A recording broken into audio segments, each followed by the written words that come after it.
Now, you asked me this other question. What was that after that you said? Which one? I don't know. Didn't have to do with this. I went back. I mentioned the polio being polio, pretty dramatic. Yeah, well, I'm lucky. I could have been dead or paralyzed. And that, obviously, that's a disease that has been since cured. Yes. Today in 2000. I was in bed for a few months, and the treatment was invented by Elizabeth Kenny, a nurse in Australia. Wait, say what? What did he say? Wait, let's back up for a minute. The treatment was invented by Elizabeth Kenny, a nurse in Australia, and she had for 20 years she had been put down by the medical profession in Australia because they didn't think a woman could teach them anything about medicine. And she had discovered a treatment for polio that was exactly opposite to what the doctors were using at the time. And they immobilized the limbs, and she massaged them and heated them. And she saved the lives of, I guess, millions of children. Sister Elizabeth Kinney was a self-taught nurse who had an 80% success rate curing polio. That's right, that's what I said, curing polio. But wait, you never heard of her? Well, I'm not surprised. There's evidence to document her existence, as many articles were written about her, and a biopic was even made about her life starring Rosalind Russell. You can keep me from treating an acute case, Dr. Breck, but not from the hopeless ones, the ones you've given up. Oh, if you need any more braces, steel corsets, or other instruments of medieval torture, I can send them to you. I've taken plenty of your patients. Oh, snap! He just got served. But the question remains, if Elizabeth Kinney was so successful at treating polio, then why isn't she just as prominent as Jonas Salk?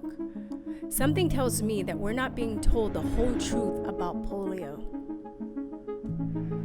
It's just that I think the public needs to be informed. We need to be told the benefits versus the risk. We need to know what we're facing. Well, the darker side of the polio vaccine, and what nobody knows, is that Jonas Salk has pointed out that in the last 10 years in this country, 2/3 of all the cases of polio have been vaccine-induced.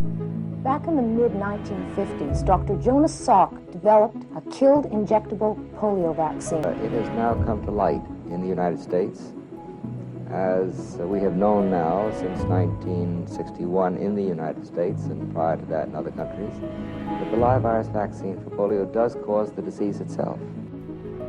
The Cutter incident was a well-documented incident in which Jonas Salk's vaccine, manufactured by Cutter Laboratories, gave 40,000 people polio.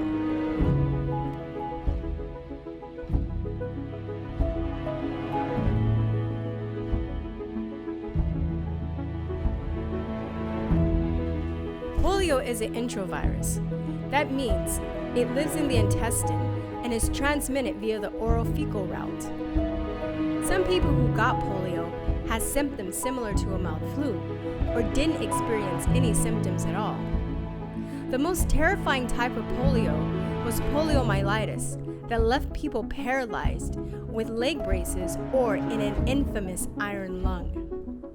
The interesting fact about this is paralytic polio only affected less than 1% of the population, according to the World Health Organization.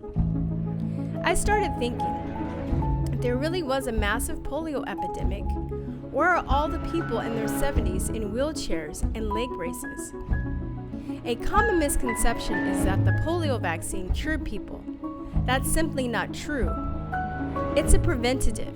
So the people that were paralyzed weren't cured by the vaccine because vaccines don't cure disease. According to the National Institute of Health, the Food and Drug Administration, and the U.S. Department of Defense, a rare disease is generally considered to have a prevalence of fewer than 200,000 affected individuals in the United States.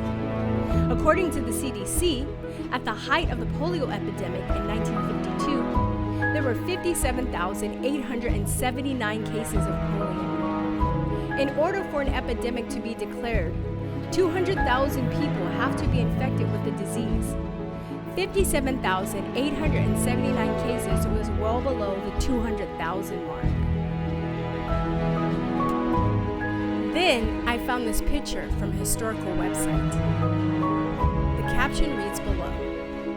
At first glance, this image shocks and saddens from the enormity of the problem of sick children in need of iron lungs. On closer examination, it is clear that the equipment that has usually accompanied people using iron lungs, such as tracheotomy tubes and pumps and tank side tables, is not present. The scene was staged for a film. It is not historically accurate as a respirator ward. From the data I gathered, it seems to me that the polio epidemic has been greatly exaggerated. Since we didn't have a blood test or confirmation of the virus, is it possible that the paralysis was caused by something else? Polio is a stomach virus, but doctors are puzzled as to how the virus got into the central nervous system. There was a phenomenon named provoked poliomyelitis. People who had tonsillectomies had an extremely high chance of becoming paralyzed. It was believed that the virus could attack the central nervous system by entering through the open wounds in the mouth. And then there was DDT. DDT was derived from nerve gas. It was used to kill mosquitoes and was used everywhere, from wallpaper to trucks that sprayed it freely in the streets.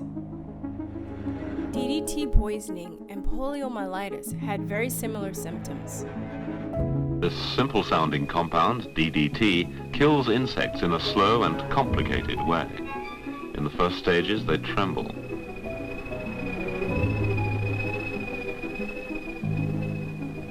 Then their legs drop off. And eventually, after several hours, one by one, they die. If DDT can do this to mosquitoes, if used in large quantities, what can it do to humans? There was also data collected to show the correlation between the use of DDT and the rise of poliomyelitis. It would be convenient for a corporation to blame polio on a virus and not on chemicals, because then it becomes force majeure, an act of God. You can sue a company for chemical poisoning, but not for a virus. One last detail. Most people contracted polio from contaminated water sources. Since the implementation of sanitation and water treatment systems, multiple graphs show from different sources how the disease was almost non-existent before the invention of the vaccine. Anytime anyone questions the safety and efficacy of vaccines, the ad nauseum remark is, "What about polio? Vaccines cured that." But there was already a cure via the Kenny method. Elizabeth Kenny had a major impact on restoring polio victims back to health, and for that she was completely erased from history.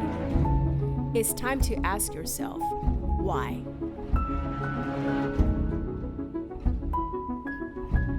Please follow us on BitChute, Brighteon, Steemit, and all the other links in the description. If you would like to see more of these videos, please donate to the links in the description. Thank you for watching, and peace, truth, and love.